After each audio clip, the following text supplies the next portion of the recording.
l'invité, c'est pas moi, hein, moi je suis Géry Gitani. Pourquoi ma présence? Simplement parce qu'avec Benoît Bayle, le fondateur de la confrérie et créateur de ces lives, on s'est rendu compte que les invités avaient du mal à lire les questions une fois qu'ils donnaient donc les informations, les explications. Et donc mon rôle sera un petit peu de les aider, voilà, en reprenant vos questions. Alors ce soir, pour cette nouvelle formule, j'ai vraiment un grand plaisir à recevoir Christian Verger. Hein, Christian qui est œnologue, maître de chais, hein, qui a plus de 25 ans dans le domaine du rhum. Et ben voilà, donc j'attends Christian. Il est Voilà, là. bonsoir Christian. Bonsoir Géry. Alors, c'est Bonsoir à tous. un grand honneur de recevoir Christian Verger parce que Christian, comme je vous l'ai dit rapidement, il est maître de chais, il est œnologue et ça fait plus de 25 ans qu'il passe sa vie dans les chais, non seulement en France mais aussi à l'étranger. Donc, il n'a pas le temps d'être sur les réseaux et donc on est vraiment très content de t'avoir, Christian. Est-ce que tu peux donner aux confrères ben, ton parcours et comment ben, tu es arrivé chez New Grove? Ouais, ok, volontiers. Bon, moi, on va démarrer de ma formation. Alors, moi, j'ai une formation viticole, hein. Je suis œnologue de formation. J'ai suivi des études à l'université de Dijon. J'ai démarré comme ouvrier viticole. J'étais bien jeune. Ouvrier agricole, puis ouvrier viticole. Et ensuite, j'ai repris des études d'œnologie un peu avant la trentaine. Études d'œnologie qui m'a permis d'enseigner. J'ai enseigné pas mal de temps. Et Ouais. en particulier, au bout de quelques années, j'ai atterri à La Réunion. Voilà, j'ai atterri comme prof de chimie organique et d'analyse sensorielle et j'ai travaillé là-bas, j'y suis resté 8 ans, enfin 9 ans exactement, 9 ans. Et très rapidement à La Réunion, je me suis intéressé à ce qui se faisait. Alors je me suis pas tellement intéressé au rhum, ce qui est assez particulier, mais je me suis intéressé à tout cet univers, en particulier des vins sud-africains, des îles voisines et Maurice, j'ai fait beaucoup de formations là-bas. J'ai Mhm. travaillé pas mal à Maurice et en particulier avec les gens qui allaient devenir mes partenaires chez Grace, puisque j'ai travaillé, ils sont aussi importateurs de vin. Et donc, je les ai connus de cette manière-là. Donc, moi, mon métier d'œnologue, vin, alors, avant tout, je suis aussi producteur de vin, hein, puisque je gère avec deux amis un domaine de 28 hectares ici sur la Bourgogne. Donc, on est aussi dans le vin, c'est notre travail principal. Et on a une activité, en tout cas pour moi, une activité de conseil en œnologie euh, sur les spiritueux. Alors, tout ça, ça a commencé un petit peu par hasard. Lorsque j'ai démarré ma carrière d'enseignant, on m'a demandé, et moi je me suis intéressé au monde du cognac, j'étais assez passionné par les alcools, j'y connaissais rien, donc moi j'aime bien commencer par la base, et donc je suis allé me former à cognac. Je suis allé dans les centres de formation qu'il y avait à cette époque et j'ai commencé à m'intéresser au cognac, aux techniques d'élevage, aux techniques d'assemblage, etc. Donc j'ai passé pas mal de temps à travailler là-dessus et un beau jour, des gens de la Réunion que je connaissais bien pour y avoir vécu donc m'ont demandé de leur donner un coup de main sur Rivière-du-Mât et ça s'est enclenché comme ça. 2 ans après, moi je suis arrivé avec des techniques un peu novatrices que j'avais appréhendées dans le milieu du cognac, qui n'étaient pas des méthodes traditionnelles mais que certaines belles maisons faisaient. Et j'ai Mhm. commencé à travailler avec les gens de Rivière-du-Mât et j'y travaille toujours. D'accord. Et Rivière-du-Mât étant à côté de l'île Maurice, et très rapidement, Oui, par mais les relations, on a travaillé avec les Mauriciens. Voilà, donc ouais, ça a vraiment été un démarrage assez rapide sur Maurice. tu as aussi beaucoup travaillé avec, dans la Caraïbe, hein, puisqu'on sait que tu as travaillé beaucoup avec BBS, la Monitoire Rivière. Donc, Bah, après ce parcours dans la Caraïbe et à La Réunion, qu'est-ce qui t'a motivé pour t'associer avec Grace? alors, en fait, Grace, c'est préalable au départ sur la Caraïbe. Ça s'est pratiquement passé au même moment. C'est-à-dire que moi, j'ai commencé à travailler avec Rivière-du-Mât en 2001. On a commencé à travailler sur le projet Grace en 2003. Ouais, Et en même temps, je démarrais ma relation avec Trois-Rivières et la Monie pratiquement à la même date, 2003-2004. Donc, tout d'accord. ça, ça s'est un peu passé dans le même moment.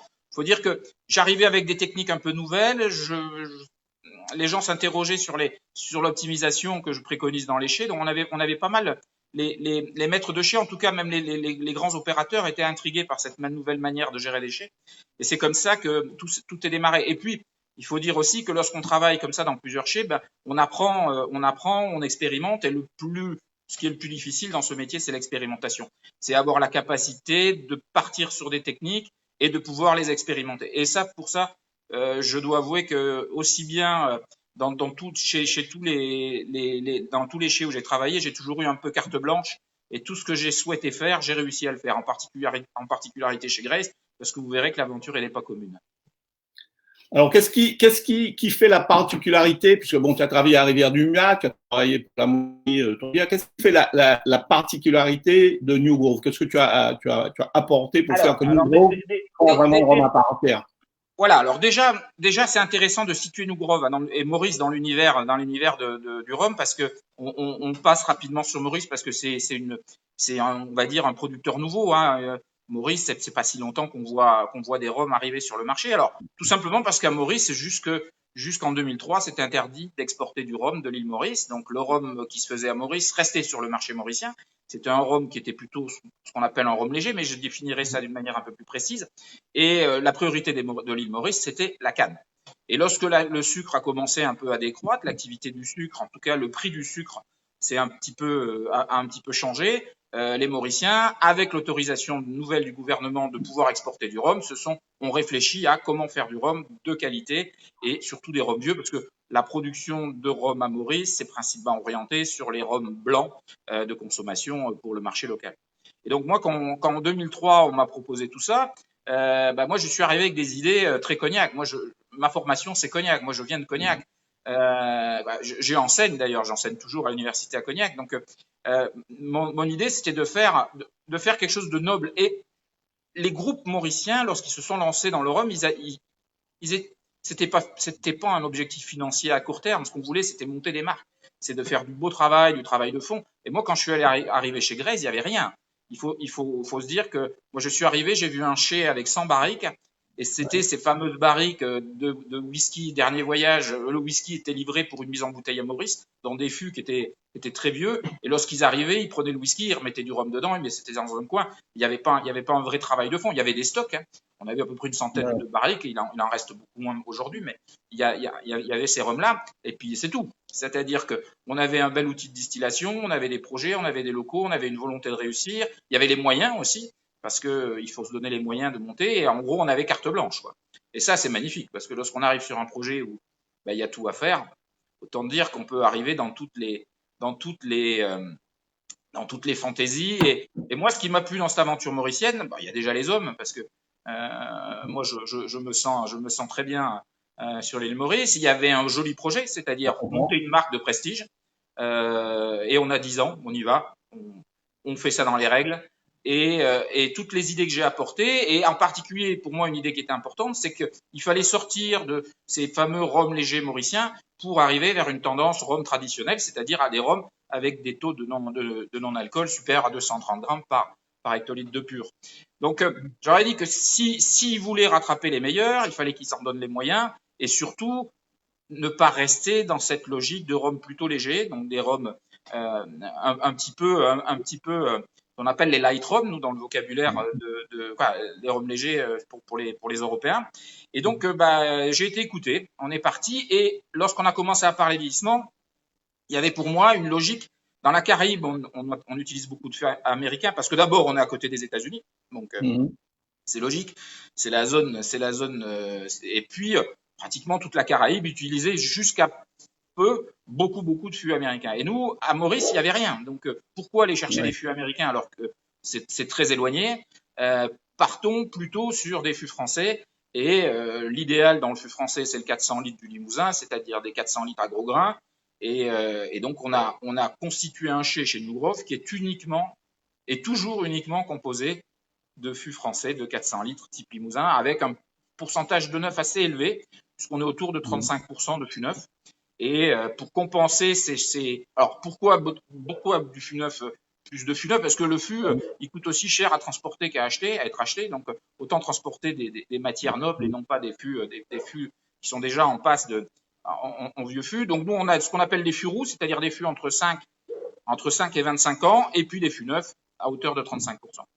Et bon, ces fûts-là, quand tu les fais, quand tu les importes, ils sont vides ou vous les remplissez? Oui, alors les fûts de Cognac, c'est en général. Alors nous, le gros avantage, c'est qu'on est bien implanté sur la région de Cognac, et donc on travaille avec des tonneliers qui connaissent nos besoins qui savent exactement. Et en général, on a des fûts qui sont vidés, qui sont très fraîchement vidés.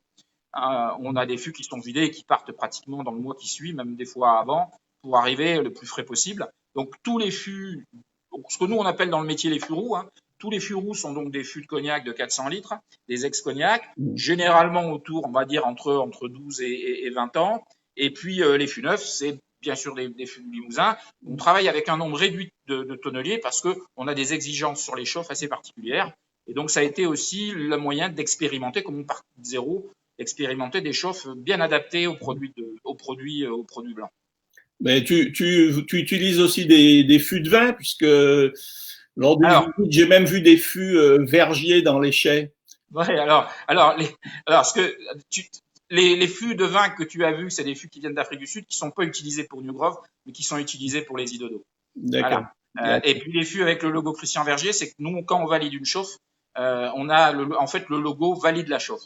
Parce qu'on s'est aperçu que dans les visites des déchets, il y a toujours des gens qui viennent un peu piquer les repères de chauffe, et en particulier les tonneliers. Alors c'est de bonne guerre, et nous on a décidé de se faire un logo à nous et un type de chauffe il faut avoir le code pour savoir ce que c'est. Donc ça c'est bien. J'ai un confrère, Leïti Mathieu, qui te pose la question suivante: est-ce que les fûts sont soufrés? Non, jamais de fûts.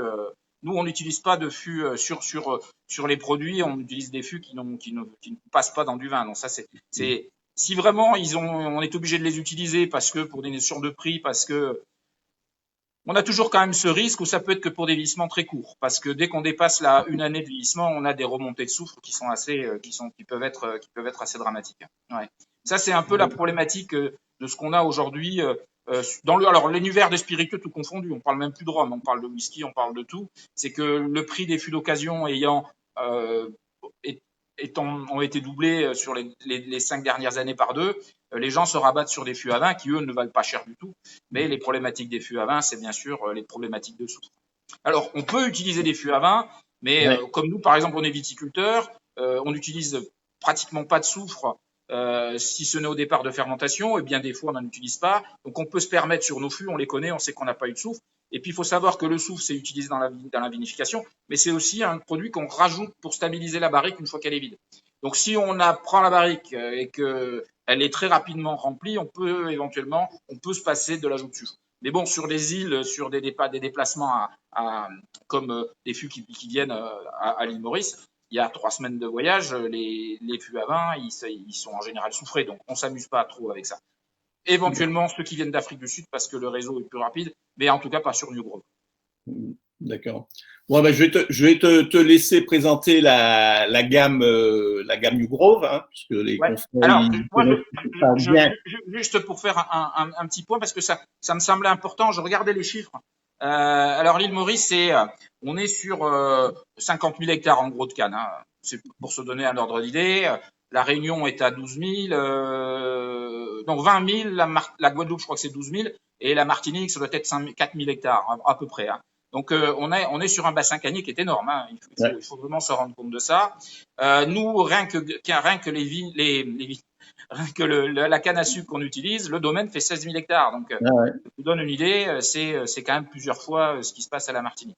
Donc, ce qui est sûr, c'est que tout ce qui est produit aujourd'hui chez New Grove, ça vient de la propriété. Donc ça, il n'y a pas de. Et cette propriété qui fait des alcools, elle fait d'abord des alcools. Elle fait énormément d'alcools légers. Elle fait des alcools qui vont jusqu'à l'alcool carburant. Donc, si tu as visité, tu as vu, c'est des installations qui sont énormes. Et nous, la distillation pour New Grove, c'est une semaine de travail. C'est-à-dire que lorsque nous, on demande à distiller pour nous, pour les rhums New Grove, on arrête tout, on recommence à travailler avec des standards de qualité et nos exigences à nous pour avoir des rhums lourds. Tout ce qu'on souhaite, on est aujourd'hui en général au-dessus de 230, on va démonter jusqu'à 300 sur certains rhums blancs. Est-ce qu'avec un tel potentiel cannier, puisque comme tu le dis, les champs de canne sont immenses comparés à la Guadeloupe et à la Martinique, vous n'êtes pas tenté de faire un peu plus de rhum pur jus? De rhum pur jus de canne, puisque là, vous travaillez beaucoup la De toute manière, ce qui va faire le développement des rhums pur jus, c'est-à-dire ce qu'on appelle les rhums agricoles dans les Antilles et ce qu'on appelle pur jus, c'est rhum pur jus, ce qui va faire le fait qu'on va avoir du rhum pur jus apparaître un peu partout, c'est tout simplement la baisse du prix du sucre. Lorsque ceux qui possèdent du sucre font du sucre, ils gagnent pas leur vie, ils sont tentés de faire autre chose avec la canne à sucre, et en particulier de faire des rhums agricoles. Des rhums agricoles et des rhums pur jus. Et ça, c'est une tendance qu'on va voir. Alors, c'est pas qu'à l'île Maurice, ça. C'est des choses qu'on va voir en Australie, c'est des choses qu'on va voir un peu partout. C'est dès qu'il y a de la canne à sucre, aujourd'hui, il y a une vraie réflexion. Est-ce qu'on continue à faire des rhums de mélasse? Parce qu'on fait moins de sucre. Donc, de toute manière, moins de sucre, moins de mélasse. Par le fait, on part sur des productions, et sachant que comme la canne à sucre, la tonne de la canne à sucre baisse, le prix de la canne à sucre, on va essayer de la mettre en valeur. Donc ça va être la tendance. Hein. On voit sur Maurice déjà quelques percées. Bon, il y a des gens qui font de l'agricole depuis longtemps à Maurice, ça c'est pas nouveau, hein, qui font des rhums pur jus, mais je pense qu'il va y en avoir de plus en plus. Ouais, ça c'est évident. Je crois que dans votre gamme, vous en prévoyez maintenant. Oui, alors dans la gamme New Grove, non, mais il y a une gamme qui sort chez Graze, là, qui vient de sortir. C'est les rhums Mauricia. Donc là, c'est du pur jus agricole. D'accord. Pas de problème. Ça pointe son nez, et je pense que il va falloir avoir un œil gourmand pour suivre un petit peu, parce que il y a des tâtonnements, hein, c'est évident, mais il va y avoir des choses un peu amusantes. Non, ce qui est intéressant aussi, c'est que contrairement lorsqu'on fait du sucre, on fait du sucre blanc ou on fait les sucres spéciaux. Dans les sucres spéciaux, c'est tous les sucres roux, tous les sucres, les déméras, tout ce qu'on voit, les sucres mélasse, etc. Et ça, pour faire ces sucres-là, on n'utilise pas de soufre.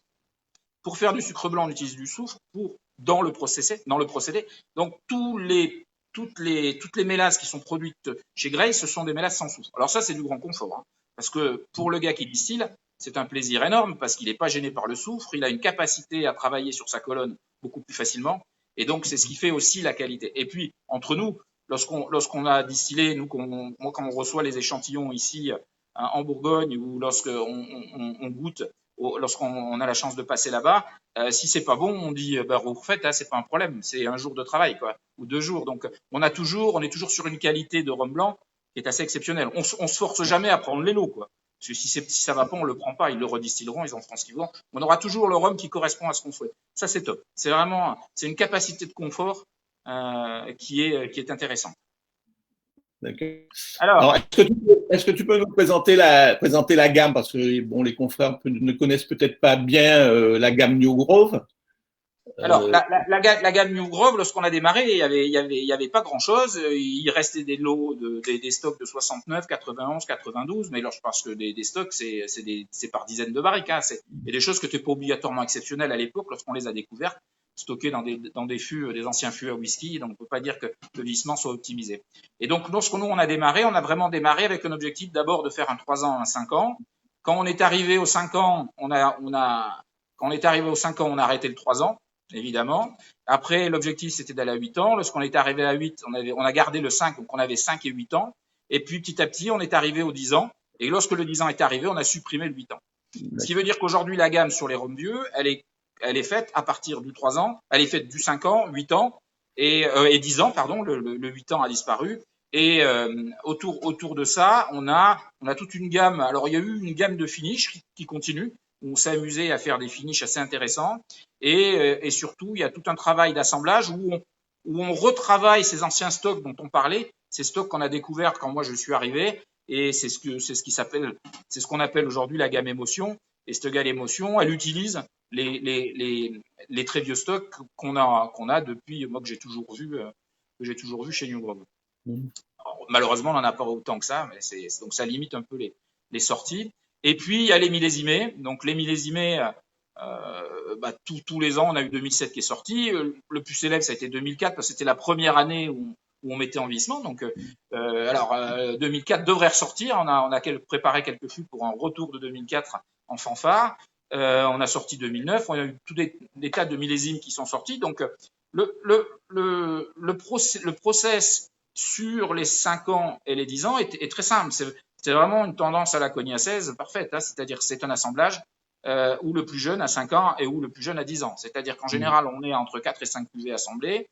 La plus jeune, elle est marquée sur l'étiquette. On cherche vraiment à être droit dans nos bottes sur les process.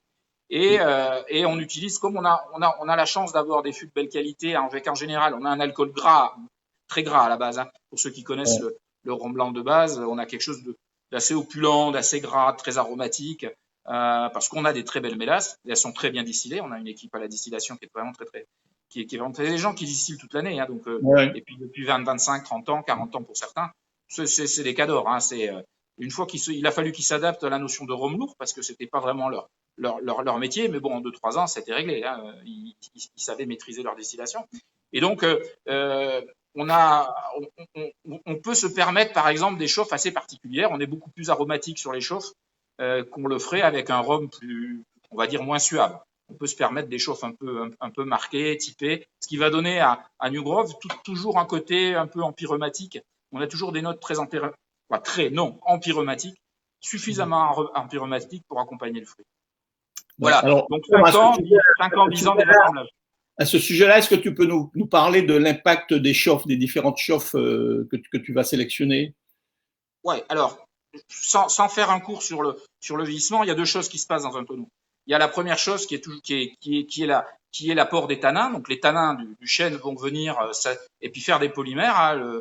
Le tanin, lorsqu'il est capté par l'alcool et qu'il sort du bois pour rentrer dans l'alcool, il va faire des chênes. Alors moi, je prends toujours l'analogie avec les vins de Bordeaux, hein.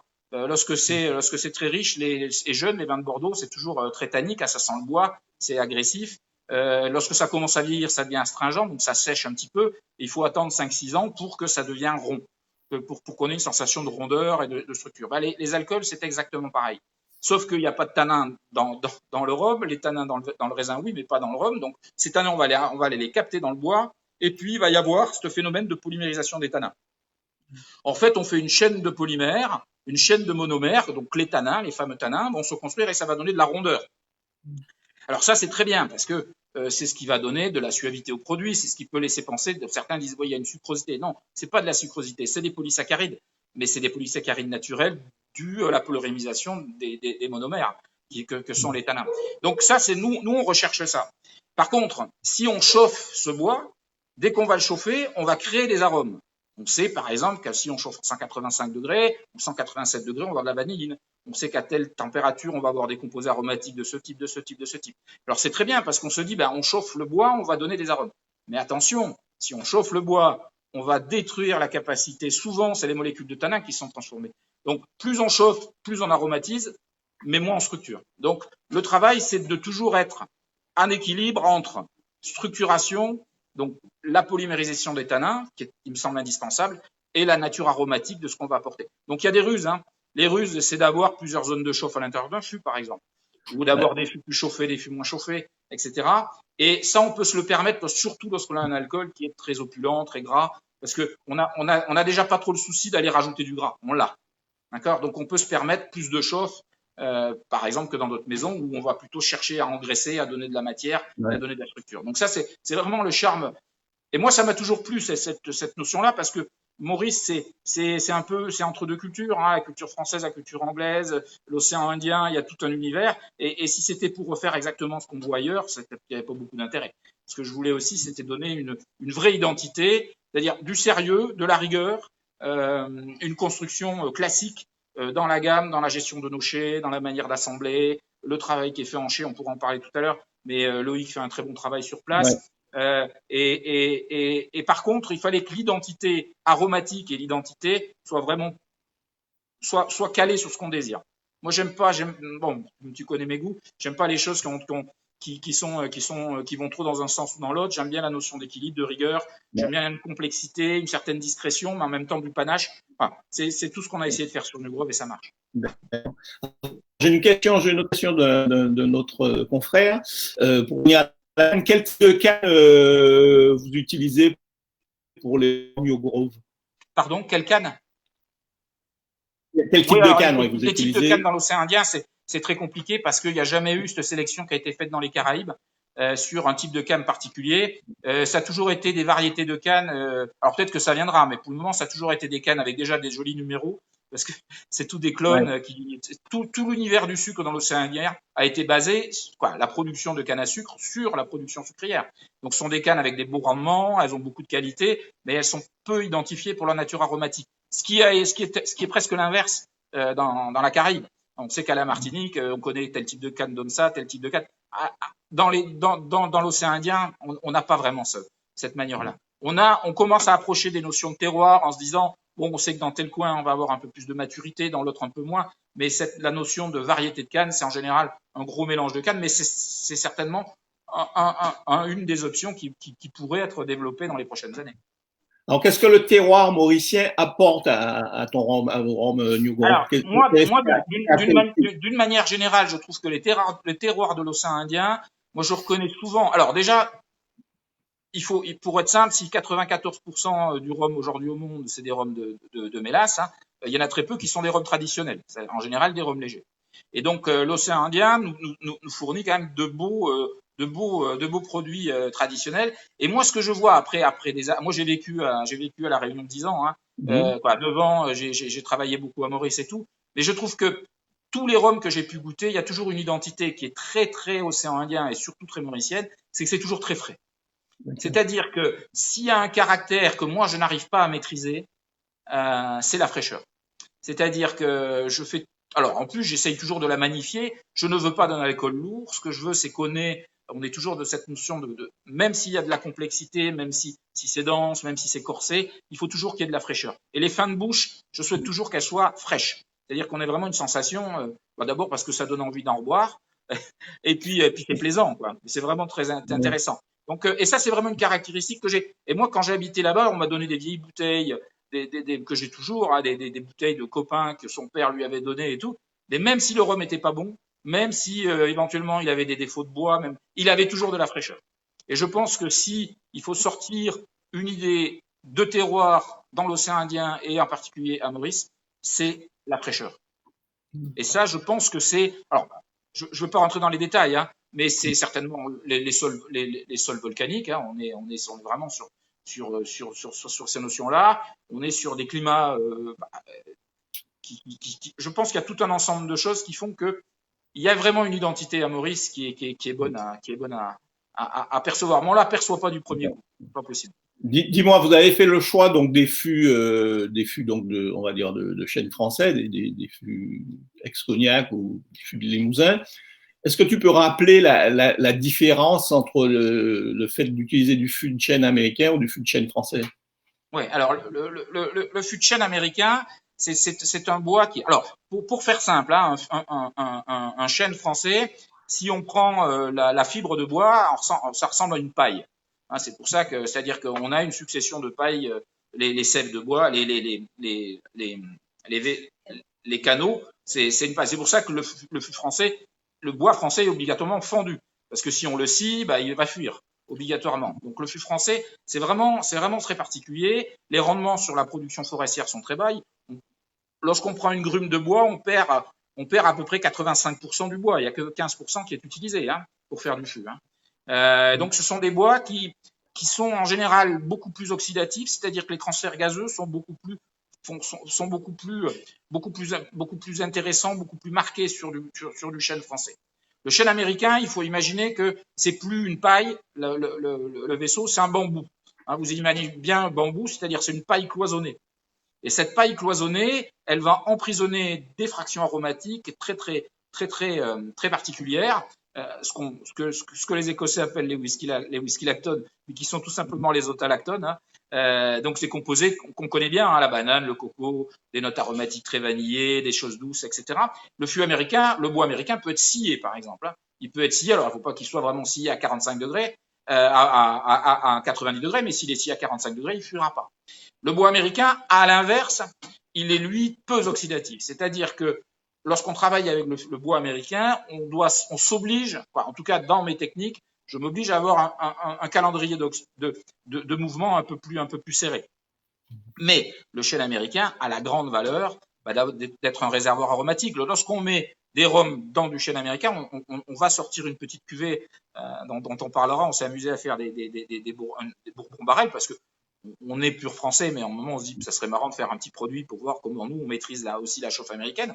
Et c'est passionnant parce que là c'est des bombes aromatiques obligatoirement parce que ils vont capter dans ces fameux tronçons, ces tronçons de bambou là, l'alcool va aller piquer tout ça, va récupérer. Alors l'inconvénient c'est comme il y a moins de tanins, la construction, la polymérisation a besoin d'une micro-oxydation, donc c'est un peu plus, ça vieillit pas pareil, on va dire, hein, on structure. il faut du temps pour structurer avec du chêne américain. On structure beaucoup plus vite avec du chêne français. Et puis dans les français, il y a les petits grains, les gros grains. Il y en a un qui oxyde plus, il y a des petites différences de nature aromatique, un est plus minéral, l'autre un peu moins. Donc dans les alcools, sur cognac par exemple, 90% c'est du gros grain. Ce qu'on appelle les gros grains du Limousin. Alors c'est Limousin, c'est tout ce qui est poussé rapidement en gros. Hein. Et puis dans le vinique, on préfère, comme nous en Bourgogne, on préfère des forêts avec des grains très fins, comme on a dans le Châtillonnais, comme on a les plus connus, c'est la forêt de Tronchet, l'inaccessible maintenant en prix, mais ou dans la Loire, ou dans le Val-de-Loire, ou dans certains endroits, ou dans les Vosges, on a des grains très serrés. Alors ça, c'est parfait pour le vinique. Le vinique, on la craint un peu, l'oxydation. Dans les alcools, on résiste, hein, ça va pas vinaigrer tout de suite. Hein. Donc on peut y aller, quoi. On a besoin d'avoir une oxydation, et c'est comme ça qu'on arrive à faire des vissements un peu plus rapides, un peu plus vifs, quoi. Et c'est ce qui est passionnant. Alors après, tout ça, ça se surveille à la culotte. Hein. Il faut quand même aller goûter régulièrement, voir comment ça se comporte, est-ce qu'il y a besoin d'oxygène, est-ce qu'il n'y en a pas besoin. Et puis là, on a tout un programme qui fait que on arrive petit à petit à optimiser nos vissements. Mais c'est un travail. Moi, déjà par principe, j'aime pas la notion de vissement. Pour moi, c'est de l'élevage. Le vissement, c'est quand le bouchon est mis sur la bouteille. Hein. Parce que ça voudrait dire qu'on met en stock et puis on va les voir dans 10 ans. C'est pas ça du tout. Nous, on les goûte très régulièrement et on les bouge assez régulièrement aussi. C'est-à-dire, on a des mouvements. On va d'abord, pour optimiser tout ça, on a des fûts neufs, on a des fûts qui ne le sont pas, qui le sont moins, et même dans les fûts d'occasion, il y en a des plus récents que d'autres, donc il faut toujours que ça soit mélangé, hein, c'est-à-dire qu'on ait toujours quelque chose de homogène. Puis dès qu'on sent que le vissement patine un peu, bah, c'est le moment de changer, on les sort, on les remet, et puis on a toute une pratique qui est courante chez nous, et que Loïc maîtrise bien, c'est une réduction tout au long du vissement, au lieu d'avoir une réduction finale. C'est ce qui garantit aussi à nos alcools l'eau est parfaitement acceptée, en fait. C'est-à-dire qu'on n'a pas de côté anguleux à l'intérieur des produits. Et ça, c'est la grande école des cognacs, hein, j'invente rien. Hein. Mais c'est vraiment un travail qui est important. Alors justement, à ce sujet, qu'est-ce que tu penses des brutes de fût à plus de 60 degrés? Hein, il y a eu pas mal de cuvées chez certaines maisons. Qu'est-ce que tu penses? Alors, moi, le problème pour moi, c'est pas le degré. Nous, ce qu'on appelle le TAV, c'est que il faut que ça soit adapté au produit. C'est-à-dire que nous, on a ici, si un jour tu passes en Bourgogne et tu seras invité à goûter, on fait des essais de cuvée avec des TAV assez forts, assez élevés. Si c'est bien maîtrisé, si l'équilibre est parfait, on le sent pas l'alcool. On sent pas la rudesse de l'alcool. Le problème, c'est que imaginons par exemple un Beaujolais Village à 14 degrés. L'alcool va nous péter au nez. Lorsqu'on va goûter un Grand Cru, un Corton Charlemagne, un Corton Renard, etc., on peut monter à 14 degrés, 15 degrés, on a une sensation de velouté. L'alcool, c'est un problème d'équilibre. Et la problématique des gens qui montent un peu en TAV, c'est que malheureusement, des fois, il n'y a pas la structure et l'équilibre derrière. Donc ça fait quelque chose d'assez incisif.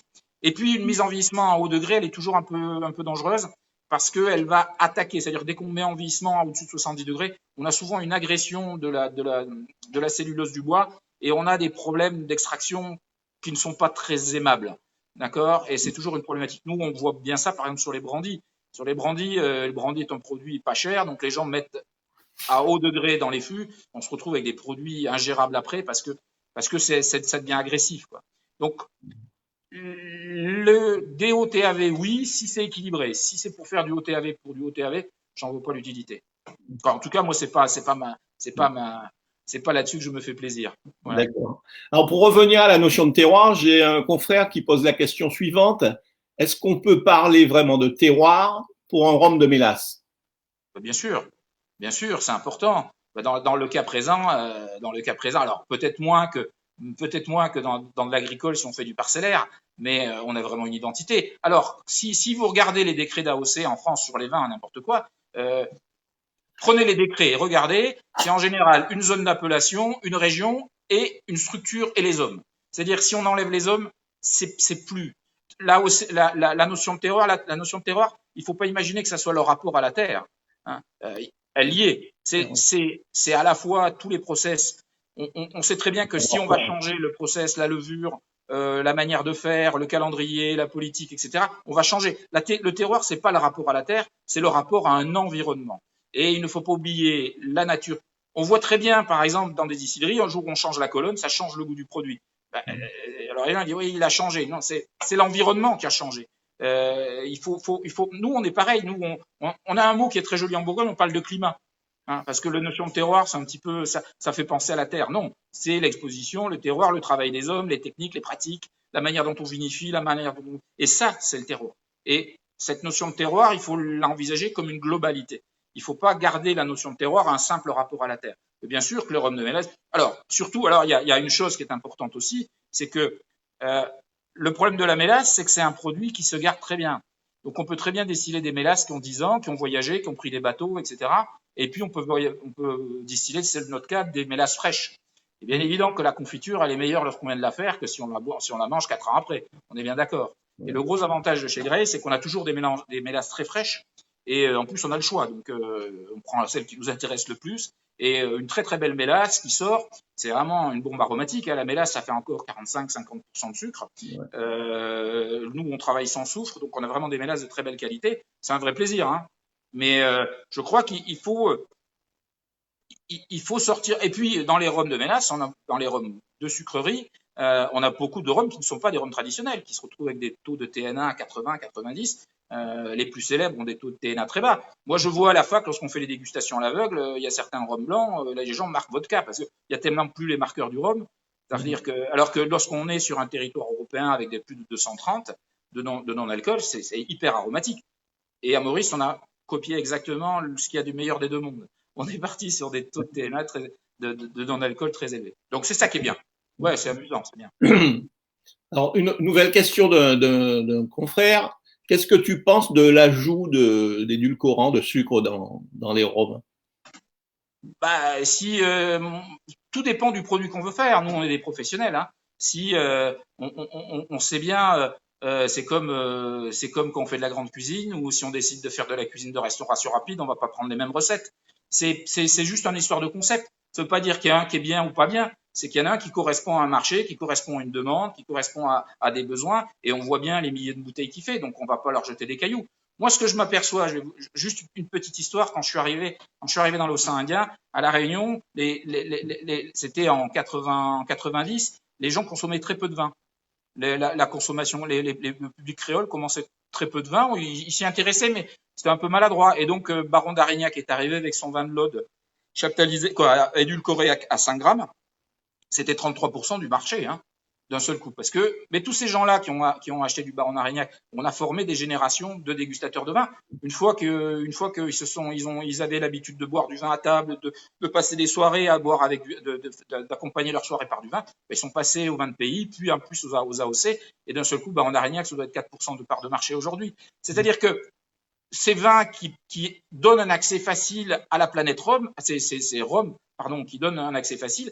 Moi, je trouve ça très bien. J'en consomme pas. Hein, mais pour les rhums de New Grove, quelle est votre politique pour les rhums de New Grove? Ah bah nous, non, on met rien. Nous parce qu'on a une suavité naturelle, donc on ne va pas s'amuser. On met même pas de colorant, on met rien du tout. Donc on a même pas de caramel. De toute manière, on serait autorisé à tout faire. Hein. On est dans un territoire où on est. Mais bon, les lois, on se les force, on se les force nous-mêmes, on les suit. Hein. Donc nous, on a aucun ajout de sucre. On n'a aucun ajout d'édulcorant de n'importe quoi. On est sur du pur naturel. C'est ça qui fait la force. Là, je crois que dans le côté naturel, on se tient. Après, dans certains produits, ça peut être nécessaire. Mais bon, on se réfère toujours aux grands alcools que sont les cognacs. Cognac, on va jusqu'à 18 grammes, hein, donc c'est autorisé. Hein, donc il faut même les grandes cuvées XO Rémy Martin ou les grandes cuvées de marque, il y a du sucre dedans. Je veux dire, il faut arrêter de dire que l'apport de sucre, mais il faut qu'il soit bien fait. Hein, si on met juste à la fin un carré de sucre dans sa bouteille pour ramener un truc sucré, par contre, si on a des glissements et du haut de gamme, ça tient. D'accord. Est-ce que vous m'entendez? Oui. Il y a une petite coupure, non?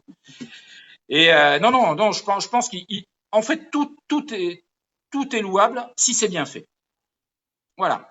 Tout est louable si c'est bien fait. C'est pas la politique de New Grove. Si un jour on me demande de faire un produit du type dont on parle, je le ferai volontiers, mais je le ferai bien. Voilà. Alors, j'ai une question d'un confrère qui est producteur apparemment de rhum, puisqu'il dit qu'il produit un rhum de type agricole au Mexique, qui utilise des levures indigènes et après distillation, il arrive à 52-55 degrés. Est-ce que pour le vieillissement, c'est un problème? Bah, c'est pas trop, c'est le problème d'extraction. C'est ça la problématique. C'est-à-dire que, alors, on en voit, c'est vrai qu'au Brésil, moi, j'ai eu la chance d'avoir été invité au Brésil, d'avoir goûté les cachaça. C'est vieilli à 48, 50, ça met du temps un peu à vieillir, ça extrait un peu moins. Bon, j'ai souvent été étonné quand même par la qualité de ces vieillissements-là, mais non, c'est de toute manière, il faut regarder ce que font les Écossais. Les Écossais, ils ont fait des années d'études avec leur syndicat qui est très puissant et leur faculté. Ils arrivent à 64 degrés. C'est la mise idéale pour eux, c'est 64. Moi, je préconise souvent 65 parce que ça me plaît, puis je veux pas faire comme les Écossais. Et puis, après, on peut descendre. Oui, on connaît des gens à la Martinique qui vieillissent à bas degré. Ça va peut-être un peu moins vite, ouais.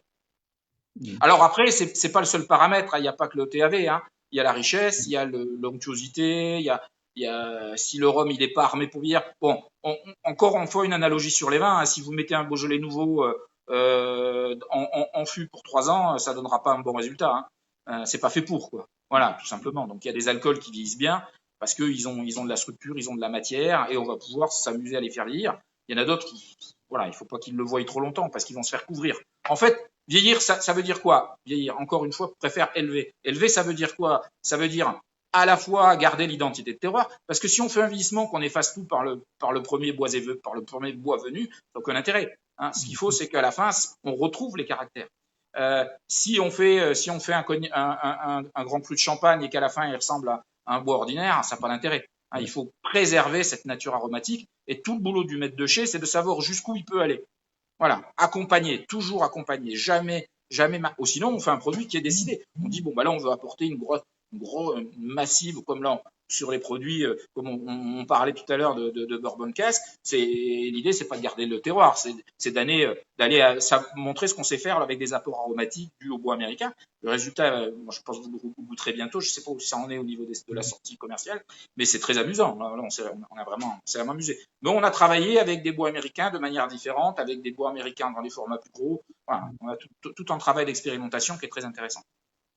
Alors, on voit de plus en plus des expérimentations avec de la canne bio, hein, des rhums bio. Bon, on ne peut pas le citer, Naisson a commencé, on a vu d'autres ailleurs qui sont en train de se transformer. Est-ce qu'à l'île Maurice, c'est une tendance qui va naître aussi? Et chez New Grove, qu'est-ce que vous en pensez? Écoute, on en parle. Il y a, en tout cas, c'est dans l'air du temps. Après, encore une fois, hein, c'est des défis économiques. Hein. Je crois que si le client suit et si les gens sont prêts en gros, à payer un désherbage manuel, hein, parce que c'est ça. Hein, est-ce que il y a une particularité à Maurice, c'est que le coût du travail, alors malheureusement pour les gens qui travaillent dans les terres, est pas très élevé. Mais si un jour, il y a des essais qui se font, hein, on en entend parler. Alors pour le moment, personne le montre trop, mais en tout cas, il y a une recherche, ouais, ça c'est sûr, ça va être intéressant. Surtout si les gens commencent à faire de l'agricole, il y a quand même une réactivité beaucoup plus, une traçabilité, on va dire, hein, parce qu'on récupère au moulin le matin et puis le soir c'est dans les cuves, hein, donc c'est top. D'accord. Alors, parle-nous un petit peu je sais qu'il y avait eu des cuvées en fût de Moscatel chez vous. Ouais. Alors nous, on avait fait des essais. Moi, ce qui m'intéressait, hein, c'était des essais d'abord de bois exotiques. Ouais. Donc on a la chance ici en Bourgogne d'avoir un petit tonnelier à côté qui travaille tout seul et qui aime bien travailler les bois exotiques. Et donc quand on dit exotique, c'est des bois qui sont pas du chêne. Donc on a fait un merisier, châtaignier et acacia. Donc c'était sympa, c'était intéressant. On s'attendait à des choses différentes, mais on s'est amusé. Et puis on avait fait Moscatel et Porto. Voilà. Alors par habitude, je sais que les Portos, c'est pas toujours. Il y a tellement de sortes de Portos différentes, un Coyeta, un Tawny. Nous, on avait visé les LBV, donc avoir des fûts de LBV. Donc c'est des Portos sans oxydation, contrairement aux Tawny qui sont des Portos oxydatifs. Et on a eu des résultats sympas. Après, moi, je suis pas dans la partie commerciale, donc je sais que ça a bien marché. Je sais pas si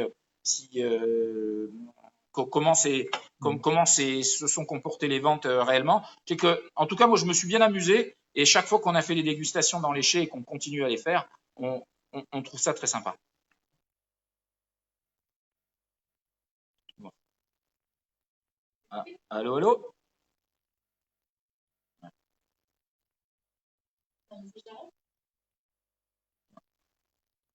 Viens voir, mais je ne sais pas si vous m'entendez. Je ne sais pas si c'est le réseau.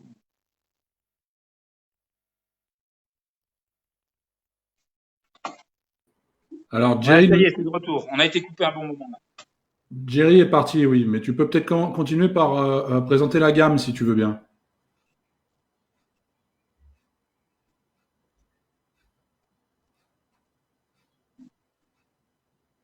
Ouais, écoute, bon, encore une fois, je suis pas souvent sur les salons. Bah, on voit bien au Rumfest quand on y va, je vois ce qui se passe. Mais j'ai eu la chance de tourner, faire une petite tournée américaine pour aller montrer mon New Grove sur ce vaste marché des États-Unis. Et moi, je vais assez souvent pour la partie viticole sur New York. Donc, on profite aussi d'aller New York, Californie. C'est des choses où on va assez régulièrement pour vendre nos vins. Et bah, je regarde un peu ce qui se passe. En tout cas, New Grove, on voit bien que ça arrive et on est sur les États-Unis et les marchés nord-américains, Canada et tous ces pays neufs ont une vision neuve des alcools. C'est-à-dire qu'ils sont un peu sortis de certains préjugés ou tabous ou ce qu'on veut, mais souvent préjugés, et ils abordent les alcools par la dégustation. C'est bon, pas bon. Hein. C'est-à-dire, il faut que ça soit complexe, que ça soit riche, etc.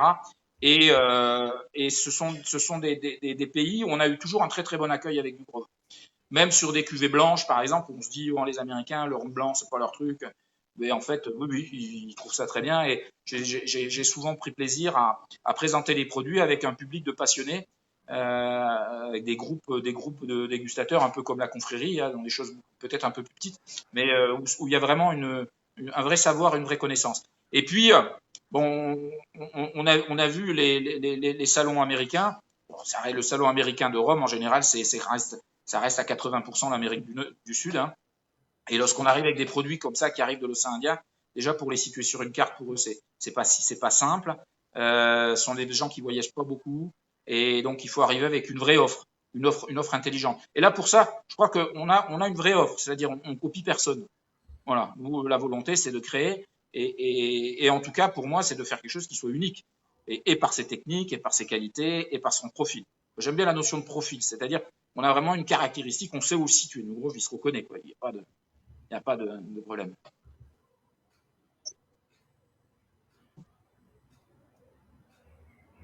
Alors moi, les rhums blancs, par le fait, je m'en occupe pas. Ça dépend encore des marchés. Je pourrais pas te dire. Je pense que ça, hein, au niveau de la production, je pense pas que ce soit un gros pourcentage. Ça reste quand même quoi. En tout cas, moi, je commence au rhum vieux, donc je vois pas tellement les sorties de vente. Les sorties de vieux, oui, je les vois puisque je les gère. Mais les blancs, je sais pas. En tout cas, ce qui est sûr, c'est que le public, moi, je vois ici chez nous, dans notre modeste bar, quand on fait goûter des rhums blancs de New Grove, les gens sont étonnés, ils s'attendent pas à ça.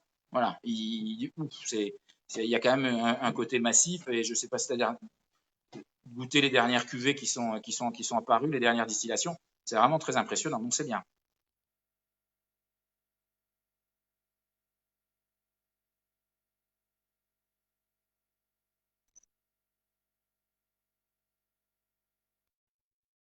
Ah, moi, je trouve que le plus facile, c'est le 5 ans. C'est pour moi alors, j'aime pas parler de notion de rapport qualité-prix, mais dans, dans, ce qui est important dans une gamme de produits, c'est de trouver la bonne porte d'entrée.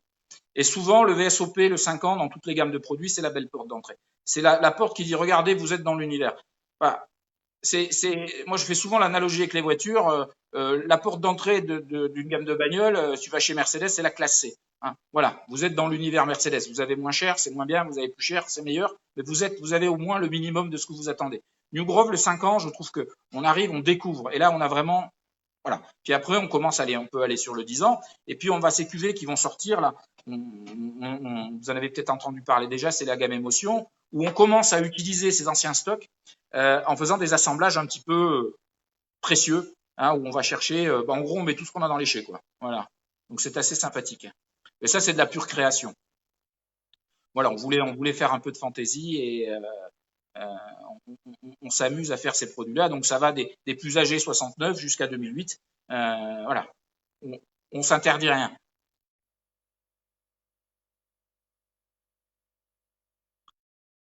Oui, ouais, c'est bon, je vous entends.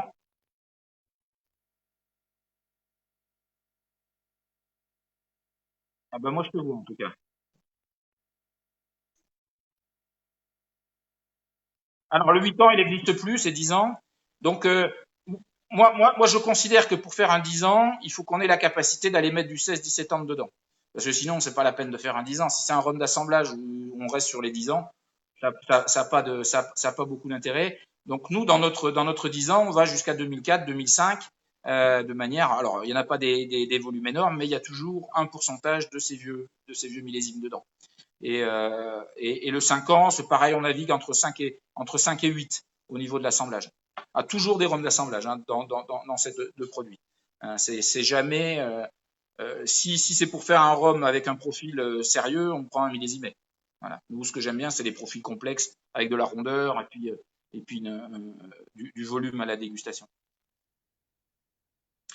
Voilà. Après, ouais, ouais.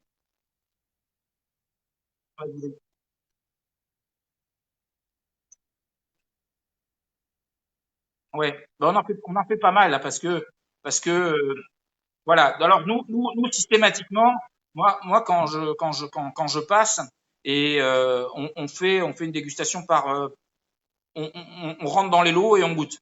Et chaque fois qu'il y a un fût qui nous paraît intéressant, on le note, on met une croix sur la barrique et il faut qu'il subisse 3 passages pour qu'il soit validé.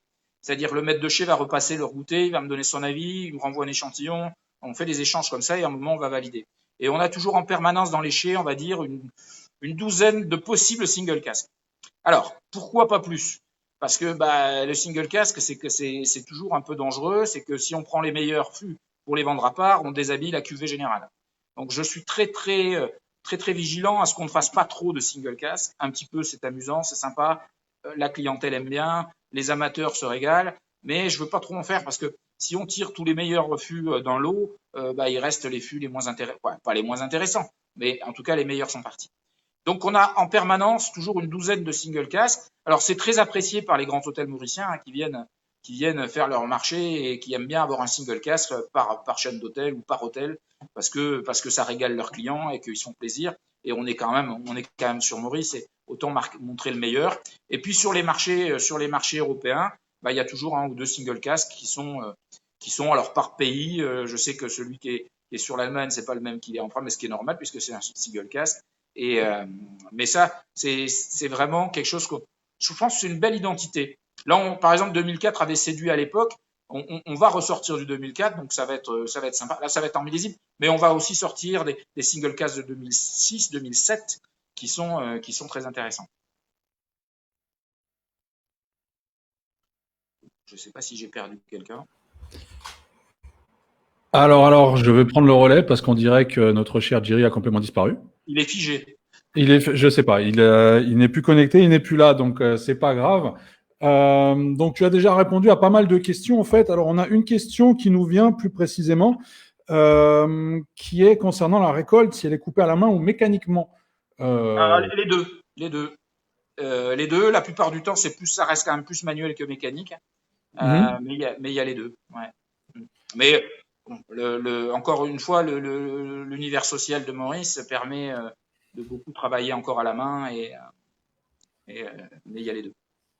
Et sinon, on demande également, par contre, d'où vient plus précisément le côté, le très gros côté fruité de la gamme New Grove, en fait.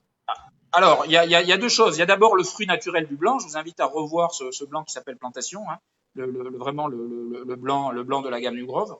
Vous allez voir qu'il est toujours très fruité. Et puis souvent du fruit rouge, c'est assez étonnant. On s'attend pas toujours à ça sur un rhum blanc. Et puis deuxièmement, bah, le fût français, bah, il a une capacité, surtout sur du gros grain, à donner des côtés fruités, des côtés ronds, des côtés gourmands. Et ça c'est aussi la nature du vieillissement. Alors, ce vieillissement au fût français qui préserve le plus possible les primaires, c'est-à-dire les marqueurs du rhum de départ, du rhum blanc, donc ça j'y tiens beaucoup, plus les côtés fruités qui sont rajoutés par la pratique du vieillissement. Et puis surtout, j'ai une certaine vigilance à pas faire couvrir les rhums et de les garder, on va dire, purs, dans le sens de pas trop faire le cuisinier, quoi. On cuisine, on les maîtrise, mais on met pas trop d'épices, on n'essaye pas de charger par des chauffes trop fortes. La chauffe, il faut savoir à quel moment il faut l'arrêter. On a des chauffes un peu plus élevées qu'ailleurs, mais parce que l'alcool blanc les prend et ça donne une identité aussi, une signature en tout cas à une grove, et c'est intéressant. Mais le fruit, et puis l'assemblage permet de faire ça. Si un jour vous participez à une formation sur l'assemblage, vous verrez que c'est assez étonnant comme quoi 5 caractères discrets mélangés, ça fait un caractère fort. Et ça, c'est toujours étonnant. On est souvent surpris de retrouver des caractères qui, en association, percent. Et ça, c'est aussi la pratique du métier. C'est pour ça qu'on commence à être bon lorsqu'on commence à avoir pas mal d'années de service dans ce métier-là de la dégustation. Mais c'est pareil sur Cognac, c'est pareil dans les whiskies. Moi, partout où j'ai pu déguster, l'assemblage fait remonter des caractères qui pourtant sont très discrets dans le premier effet de dégustation. Alors, tu l'auras remarqué, Jerry est revenu. Donc, c'est ce qu'on appelle les aléas du direct. Donc, moi, je vais m'éclipser à nouveau et puis je vais laisser Jerry reprendre la main. Ouais, alors justement, ça tombe bien, j'ai une question d'un confrère qui demande est-ce que vous avez prévu en sortie des bouts de fût de prévu pour la fin de l'année? Oui, il y a des choses. Alors, j'ai redemandé justement un point parce que je savais pas trop. Alors moi, dans ma tête, je sais qu'ils sont faits. Après, je sais pas quand c'est qu'ils sont prévus de sortir. C'est ça. C'est toujours.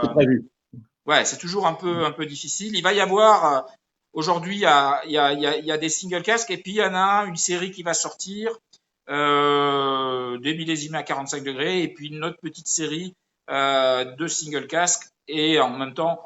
Le point fort, c'est le retour du 2004. Et voilà, ça c'est ce que je peux vous dire pour les sorties. Je sais que moi, on a fait pas mal de single casques sur place avec Loïc, que je profite de saluer, mais je sais pas quand c'est qu'ils vont sortir. J'ai pas le calendrier de sortie. Ouais. Donc voilà. Oui. Mais un petit message à Florence vous amènera toutes les réponses. Voilà. Voilà. Alors justement, il y a les confrères qui se peignent de voir ni Mathilde ni Florence. Bon, malheureusement, elles n'ont pas pu être là. Et donc vous avez Christian et Jerry, mais bon. Alors, d'accord. C'est vrai qu'ils perdent un peu au change, mais bon. Donc, est-ce que sur le marché mauricien, New Grove par rapport aux autres rhums, vous vous situez comment en termes de positionnement? Voilà, il y a deux marchés mauriciens. Il y a le marché, on va dire, le marché des rhums d'entrée de gamme pour une population qui n'a pas toujours les moyens de se payer des superbes bouteilles. Donc, c'est vrai que nous, on n'est pas sur ce segment-là. Déjà, des rhums qui sont plus chers que le rhum de base, qui sont souvent des rhums à 33 degrés, légers, plus ou moins aromatisés, mais qui font le marché, le traditionnel du marché mauricien. Alors en hôtellerie, là, tout ce qui est donc les gens qui commencent à avoir les moyens d'accéder, soit par volonté économique, soit par plaisir, qui vont faire l'effort d'acheter ce type de bouteille-là. On a un excellent retour. On a un excellent retour des sommeliers.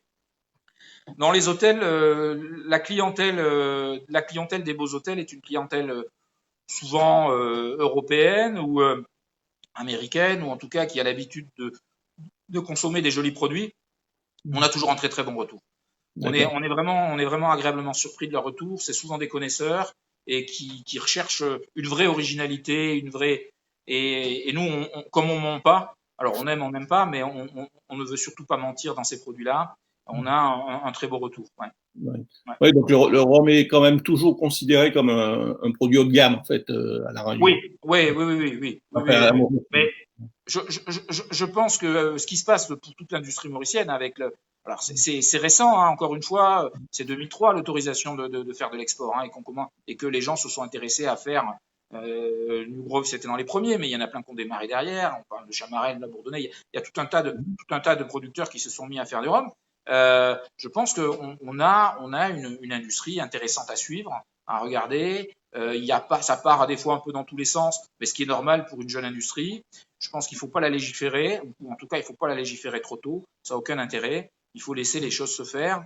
Elles vont se faire tranquillement.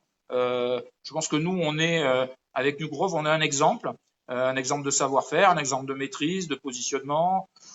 Je pense on est assez fiers de cette marque et tous ceux qui connaissent la marque, je pense, portent ces valeurs-là. On est un des rares estates où tout est fait à la maison, comme on peut dire. Hein. Tout se fait. On a une belle équipe, hein. Tant à la distillation qu'au vieillissement. On a des bons dans leur métier. Des gens sont pas prétentieux. C'est ça qui est sympa. Bon, si vous connaissez Maurice, ceux qui ont la chance d'y aller, c'est un pays bien sympathique. Les gens n'ont pas la grosse tête. Et donc, c'est sympa. C'est une belle aventure. C'est une belle aventure parce que ça fait partie des. Moi, je suis arrivé, le bâtiment était pratiquement vide. Et on l'a vu, on a changé 4 fois de locaux parce que, à force de grossir, on n'avait plus de place. Et aujourd'hui, on a vraiment un bel outil. On a un bel outil avec une identité. Alors nous, moi, c'est toujours pareil. Quand j'avais, en 2004, dit on fera un produit comme ça, mais vous verrez dans 10 ans, je me dis maintenant avec le recul qu'ils étaient quand même bien sympathiques de me croire. Hein, parce que je leur ai fait acheter un certain type de fût, des investissements. Je suis parti sur une politique d'élevage qui est coûteuse en temps, qui demande beaucoup de main-d'œuvre, avec beaucoup de manipulation, etc. Ils ont dit OK, ils ont dit on te suit, on y va. Et lorsqu'on arrive 10 ans après, je me rappelle quand on a sorti notre premier 10 ans, donc 10 ans avec les plus vieilles cuvées, c'était 15 ans, c'était un grand moment parce qu'on était tous très fiers de cette aventure et d'arriver. C'est bien de voir, de partir de. Moi, je travaille souvent dans des. Je suis en contact avec des chais où j'arrive, où il y a déjà du boulot de fait, on fait des reprises, on reprend. Alors là, on a repris des vieillissements. Hein, les très vieux dont on parlait tout à l'heure, les 69, etc. Il y en a certains qu'on n'a pas tout repris en vieillissement, mais on les a sortis de leur fût qui était des fois un peu miséreux. On a essayé de leur remettre un peu d'épaule. Alors c'est toujours difficile à des très vieilles cuvées à les reprendre en vieillissement. Il faut y aller avec des pincettes. Hein. Ça se travaille pas comme un rhum blanc. Donc on est arrivé. Alors on en parlera peut-être un peu. On va voir apparaître. En tout cas, on travaille à la sortie d'un 69 pur. Et voilà, c'est une belle année pour plein de choses. Et c'est surtout l'ancrage de Grace dans cet univers des rhums. Et ça c'est top. C'est bien. D'accord. Dis-moi, bon, je suppose que la France, c'est quand même un marché prioritaire pour New Grove. Mais on a l'impression que vous êtes quand même un peu timide. Est-ce que vous avez prévu des actions Alors, encore une fois, je peux difficilement répondre à ta question. La mise en place d'un marché, c'est toujours compliqué parce qu'il y a toujours un interlocuteur entre les deux. Hein, c'est le distributeur. Ouais, il y a les actions. Maurice, c'est loin, c'est pas toujours facile pour eux d'être là en permanence, d'aller animer le marché parce que ça fait quand même un paquet de kilomètres. Et en avion, les disponibilités. Donc c'est pas simple. Moi, par exemple, si ça m'est arrivé de leur donner un coup de main, d'aller présenter les produits, on n'est pas non plus disponible. Bon, on a un métier. En tout cas, nous, on a des métiers qui nous prennent pas mal de temps, les vignes en particulier. Donc, on peut pas toujours aller. Donc, on essaye le plus possible d'aller aider à la mise en place. Ce qui nous rassure, en tout cas, c'est que ça progresse. Donc, ça, c'est top. Ouais. Ça progresse pas peut-être à la vitesse qu'ils souhaiteraient, mais en même temps, on pourrait pas faire fois 4 ou 5 parce que on suivrait pas après dans les chais. Hein. Faut que ça soit. Le problème des rhums vieux, c'est qu'il faut que ça s'adapte bien à l'unité qui est derrière. Hein. Donc nous, on a une unité qui nous permet encore certainement de doubler les ventes. Après, il faudra pas qu'elle se multiplie par 10 parce qu'on n'y arrivera pas, on sera en retard. On sortira que des produits de 3 ans. Là, on a quand même une offre aussi aujourd'hui qui est sympa parce qu'on a des vieux millésimes. Hein. On fait dans la grande tradition. Là. Alors justement, parlant de millésime, bon, il y a certains confrères qui font remarquer que la cuvée confrérie est excellente. Hein, c'est sélectionné avec Loïc. Et ils attendent impatiemment le millésime 69. Hein. Donc, Ouais. Ah bah écoute, moi il y en a beaucoup qui l'attendent. donc moi j'ai travaillé sur Émotion 69, donc c'est ce fameux assemblage avec tous les produits. En fait, l'idée c'est ça, c'est qu'on part d'un alcool, on se dit bon, il est bien, mais il faudrait qu'il y ait un peu plus de ça, un peu plus de ça, un peu plus de ça. Et puis on va travailler nous dans la notion d'assemblage. On fait ça ici. On va prendre 2%, 4% de celui-là. On veut rajouter des épices.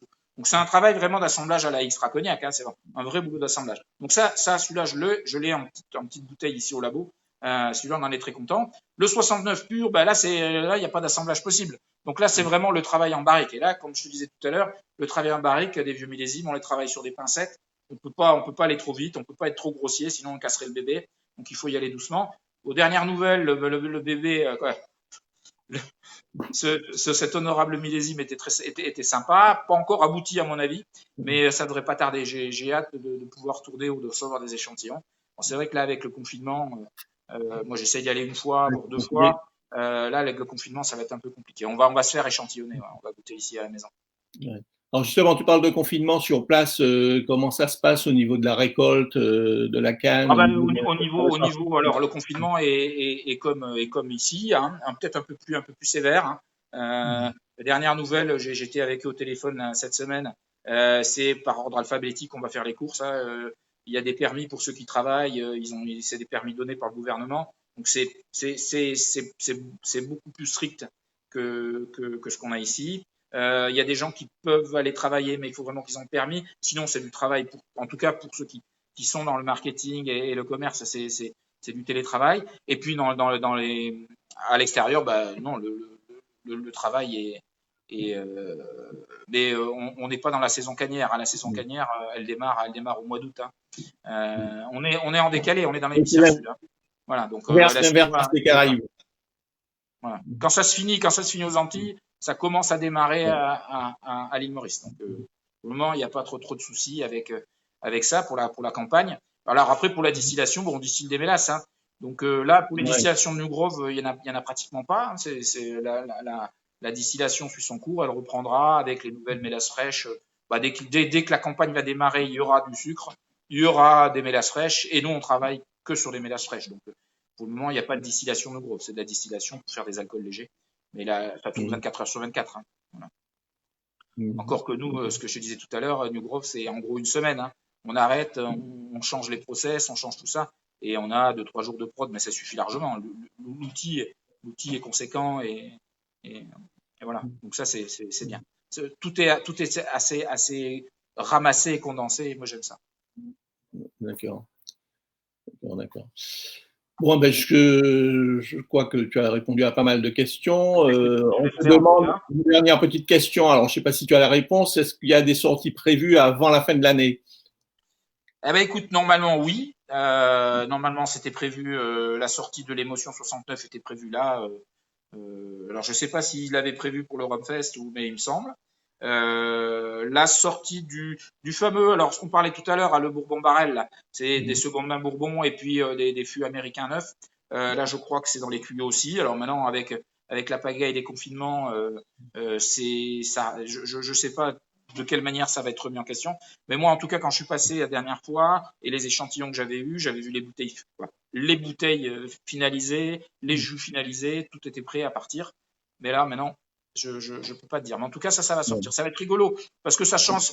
C'est du Grove, c'est l'étiquette New Grove. C'est le savoir-faire New Grove, mais c'est un autre univers.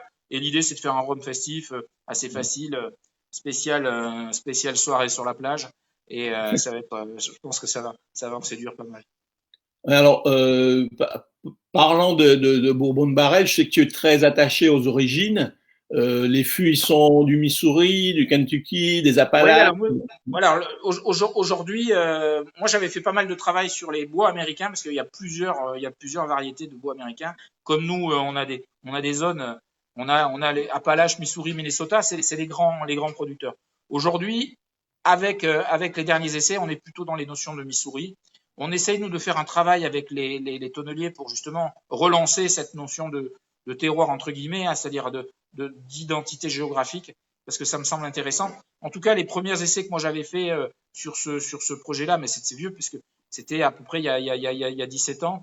On avait fait ça avec un tonnelier français, et c'est à l'époque où j'allais beaucoup passer beaucoup de temps en Californie. On avait fait des essais. Alors j'étais très satisfait des qualités de bois, j'étais moins satisfait des chauffes, parce que c'est des gens qui maîtrisaient la chauffe de vin, mais qui n'avaient pas de savoir sur la chauffe. Alors aujourd'hui, l'idéal, c'est d'avoir des bois et les faire travailler en France, chez les tonneliers qui travaillent les chauffes à la française, entre guillemets, avec des exigences. Alors justement, est-ce que tu peux nous dire ce que c'est qu'une chauffe à la française? Parce qu'il y a des confrères qui demandent sa construction. C'est des chauffes où, alors nous, par exemple, on a 3 types de chauffes avec lesquelles on aime bien travailler. Alors il y a, dans une chauffe en général, ça peut être chauffé en 15-20 minutes. Hein. Alors on parle de chauffe de bousinage, hein, ce qu'on appelle le toasting, hein, mais c'est les chauffes finales. C'est pas la chauffe de construction. Hein. C'est une chauffe où on va accompagner le bois. Donc on peut avoir une courbe de chauffe où ça va monter très vite et on s'arrête. Terminé. Après on peut avoir une chauffe, on va monter tout doucement, on va la monter et puis on va faire un palier très long et puis on va faire un petit coup de feu pour donner de la couleur, par exemple. Si on veut, par exemple, que la chauffe, elle colore plus. Après, on peut avoir des chauffes en 2 passages. Le gars, il chauffe 20 minutes, 30 minutes. Il laisse tout refroidir, il redémarre. On peut avoir des chauffes en 3 passages. On a des tonneliers qui travaillent avec nous avec 3 passages. Nous, ce qu'il faut comprendre, c'est qu'on aide les producteurs à choisir leur fût. Donc, nous, ce qu'on a besoin d'abord, c'est que si on essaye un fût, il faut qu'on soit sûr que quand le client va l'acheter, il va trouver exactement le même résultat. Donc, on est très exigeant avec les tonneliers, déjà sur la reproductibilité des chauffes qui nous font. Et puis après, on veut des gens qui sachent travailler à 5-10 degrés près en température. Donc, on a pour des chauffes particulières, des chauffes faibles, des chauffes moyennes, des chauffes longues, on a à chaque fois 4 radians de température avec des variantes de 10, 15 degrés en gros, hein, avec des niveaux 1, 2, 3, 4. Et une fois qu'on a bien réglé ça, qu'on a fait l'expérimentation avec le maître de chez, avec le producteur, il est content, qu'il comprend, on peut faire des variantes. On peut chauffer les ponts ou pas. On peut avoir un petit coup de feu avec un couvercle pour donner de la couleur. Il y a plein de variantes en tonnellerie. Mais ce qui est intéressant, c'est toujours d'être en grande confiance avec le tonnelier. Le tonnelier, c'est comme quand on va au restaurant, hein, il faut qu'on ait confiance avec le chef, quoi. Il faut que le chef soit capable de tout faire. Et nous, on aime bien les tonneliers qui soient très réactifs, qui nous écoutent, alors on va les voir souvent, ça fait partie du job. Ils viennent souvent nous voir aussi. Hein. Moi ici, on a fait des expérimentations avec une trentaine de fûts, avec des tonneliers différents. Oui, vous me vendez ça, ok, vous me faites l'article, mais on va l'essayer, il n'y a pas de problème. On essaye. Donc on achète les fûts, on met 30 fûts, on essaye, on fait venir du rhum, on fait un travail et puis après on leur donne les résultats. On a toujours acheté nos fûts. On n'a jamais voulu. On essaye d'avoir des relations les plus clean possibles. Et puis voilà, les résultats, goûter, qu'est-ce que vous en pensez? Nous, ça nous plaît, mais la chauffe là, la fin de chauffe ne va pas. Voilà, c'est du travail d'expérimentation. Donc j'ai la chance en plus d'enseigner et de passer beaucoup de temps à travailler ces sujets-là avec d'autres confrères. Et je pense que elle est là la clé. Hein. Elle est dans le travail avec le tonnelier, dans la relation qu'on va établir avec lui, sa capacité d'écoute, sa capacité de comprendre, sa capacité de se remettre en question. Alors déjà, s'il n'y a pas ça, nous, on ne travaille pas, quoi, parce que ça ne nous intéresse pas. Ouais. Alors, j'ai une question de confrère. Il y a cette technique. Quel type de bois et de chauffe s'adapte le mieux sur un rhum de mélasse? Alors, alors, rhum de mélasse léger, c'est très difficile. Alors, quand on dit rhum de mélasse, alors, il faut juste se remettre, pour ceux qui ne connaissent pas bien l'univers des alcools, c'est que dans un alcool, il y a de l'eau, il y a de l'alcool et il y a des non-alcools. D'accord? L'eau, on sait ce que c'est, l'alcool aussi, les non-alcools, on ne sait pas trop. Et cette quantité de non-alcool, c'est ce qu'on appelle le taux de non-alcool, le TNA. Et cette quantité de non-alcool, c'est elle qui va donner la richesse aromatique du produit. Alors, bon ou pas bon, hein, ça ne veut pas dire que c'est bon, hein, mais ça veut dire qu'il y a des choses qui sentent, qui ne sont pas de l'eau et de l'alcool. Donc, ce taux un alcool neutre, par exemple, c'est 0. Il n'y a pas de non-alcool à l'intérieur. L'alcool carburant, c'est 0. Si on prend un grand arôme, c'est plus de 1000 grammes par hectolitre d'alcool pur. Nous, on a une règle en Europe qui est exceptionnelle, c'est qu'on oblige les alcools, les rhums, à être au-dessus de 230. Donc, ce qui est une garantie de richesse aromatique. Et ce 230, lorsqu'on est au-dessus de 230, on peut s'appeler rhum traditionnel. Donc, on a rhum traditionnel agricole, que les gens appellent rhum agricole, mais non, c'est du rhum traditionnel agricole. Et l'autre, c'est rhum traditionnel de sucrerie. On oublie toujours que traditionnel, c'est pas du blabla, c'est plus de 230. Voilà. Alors, chez nous, Grove, on a décidé dès le début de faire un rhum traditionnel, c'est-à-dire pas de le revendiquer en tant que, on peut pas marquer traditionnel, c'est une loi européenne, Mais par contre, on a toujours été au-dessus de 230. C'était vraiment notre volonté. C'est d'être au-dessus pour avoir un rhum aromatique. Donc, si on prend un rhum léger, type de ce qu'on va trouver, rhum léger d'Amérique du Sud, blanc, et qu'on le met en fût, bah, il n'y a rien qui l'accompagne, hein. Le rhum léger, c'est toujours très difficile à vieillir.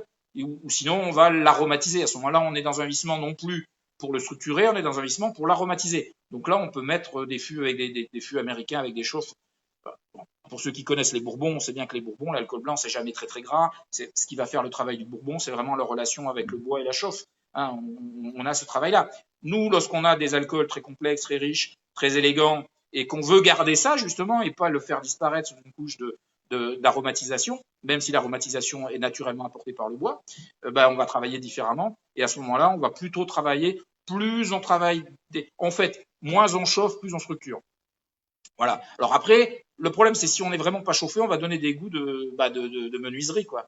On va tomber les goûts de planche. Donc ça, il faut pas. Donc maintenant, quel est le bon degré de température de chauffe pour pouvoir à la fois garder cette complexification et donner des natures aromatiques.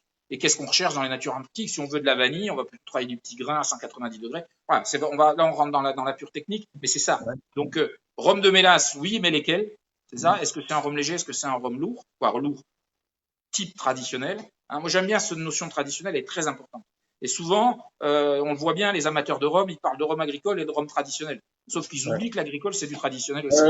Et ce terme, c'est pas un terme quelconque, traditionnel. C'est un terme hyper important. Et c'est ce qui fait la qualité de nos rhums européens, de tout ce qui est produit en Europe. Alors, c'est souvent en France, et puis Madère et les îles, les satellites d'outre-mer de l'Europe. Mais la notion traditionnelle, c'est ce qui fait toute la richesse de notre production. Et on l'oublie malheureusement très souvent. Ouais, c'est vrai que souvent les gens font la confusion entre traditionnel et bien sûr.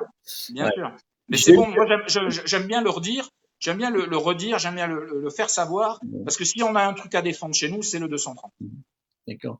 Une petite question au niveau de la distillation qui est revenue entre-temps. Votre rhum de coulage, il sort à quel degré? Alors il est assez haut, hein. Ils sortent autour des 90. Hein. On est sur alors on n'est pas sur de la colonne créole. Hein. Voilà, colonne créole, on sait ce que c'est. C'est ce qu'on va trouver dans les Antilles. C'est le type d'appareil qu'a distillation dans les Antilles. C'est-à-dire qu'on n'a pas de réglage. Le réglage se fait par les débits. Hein, c'est le vin qui rencontre la vapeur en fonction de la quantité de vin qu'on met, de la vapeur. C'est un système qui est pas facile à gérer parce que ça demande beaucoup de doigté, d'expérience. On n'a pas énormément de. Et puis après, il y a la colonne de recomposition. La colonne de recomposition, c'est-à-dire que sur certains plateaux, on va pouvoir sortir les arômes que l'on veut. C'est-à-dire, on fait de la sélection au niveau de la distillation. Et après, on les remet ou pas dans le produit final. Donc, ça, c'est des colonnes à recomposition. C'est des outils magiques. Hein. C'est hyper compliqué à savoir s'en servir parce que à quel plateau on va tirer, qu'est-ce qu'on remet après, qu'est-ce qu'on recompose, est-ce qu'on ne recompose pas. Mais par contre, on a, en gros, on va sortir son alcool en dissociant certaines phases aromatiques. On va pouvoir remettre ou pas. Donc, c'est top parce que c'est le rêve. Hein. C'est le rêve. Ça peut vite tourner au cauchemar si on ne sait pas s'en servir. Mais on a la chance d'avoir une équipe qui travaille bien. Donc, les degrés de coulage sont élevés, mais les TNA, souvent, on dit degré de coulage élevé, TNA faible. Non. Degré de coulage élevé, on a toujours des TNA qui sont au-dessus de 230. Ce qui ne serait pas le cas sur une colonne créole. Hein. Si on montrait trop les TAV, on aurait des taux d'alcool très bas. Alors, juste pour préciser, pour un confrère qui dit que le TNA est de 325 pour le rhum vieux, quand tu dis 230, on parle 230, c'est pour les blancs. Hein.